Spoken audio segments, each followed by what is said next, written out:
It's the annual Veterans Powwow at Bay Mills Indian Community, the place of the pike. Guinogé conning, place of the pike. Break it down, it's Guinogé is a pike. Ka is like a place where there's plentiful pike. Veterans lead the way here, which is home for Angela Teeple and her big family. Her mom is the youngest of 13. I would describe my daughter as a very resilient young lady, brilliant mind. She started to plan out her college career in middle school. A military kid, Angela moved every 2 years and spent summers here. She ended up in the Air Force, a civilian working in nuclear engineering. It all started in college. I was really interested in using what's called the Monte Carlo neutron particle system, called MCMP. Using Python to code things. I got familiar with Linux systems in college as well. Rather than triggering a bomb, these codes let scientists see how a specific nuclear reaction might unfold and impact military personnel. So when a nuclear weapon is detonated, energy is released. It takes the form of radiation, thermal energy, electromagnetic pulse. So Angela and her team understand what those effects are.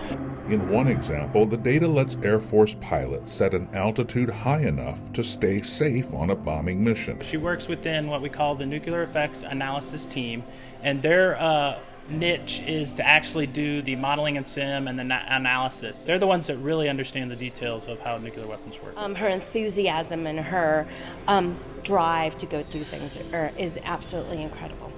So do you think she has a promising future? Oh, very, very much so.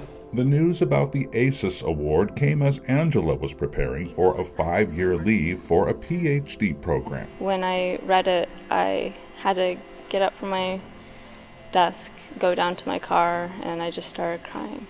It meant that, there were people that saw me as an inspiration. Meanwhile, Angela's begun testing the water on the Bay Mills Reservation, which is located at the east end of Lake Superior. My tribe is only 1,000 people, and they drink this water that I just tested every single day. They're being told that Lake Superior is the cleanest lake. They're being told that their water is pure.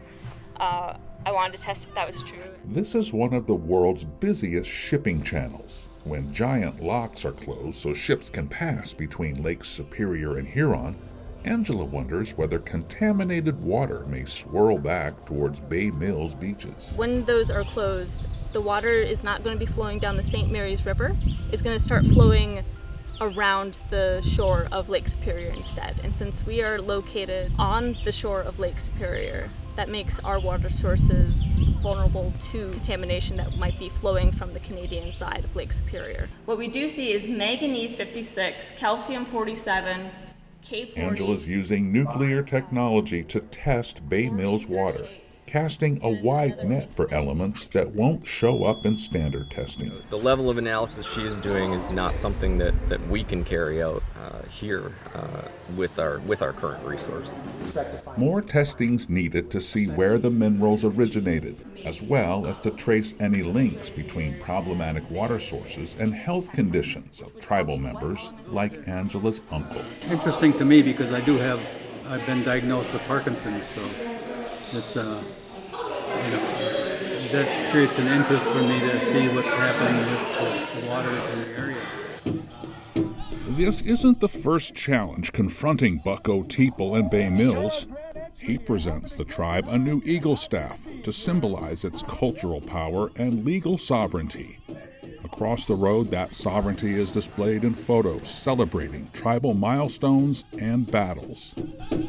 For her part, Angela Teeple earned a master's degree in Indigenous law, so she's better prepared to help. Seeing these photos kind of backs me up on I need to stand up for myself and make sure that I'm taken care of, make sure that my community's taken care of. She's passionate about that. She has formulated her career with the overall goal of helping the community that she came from, and I really respect that.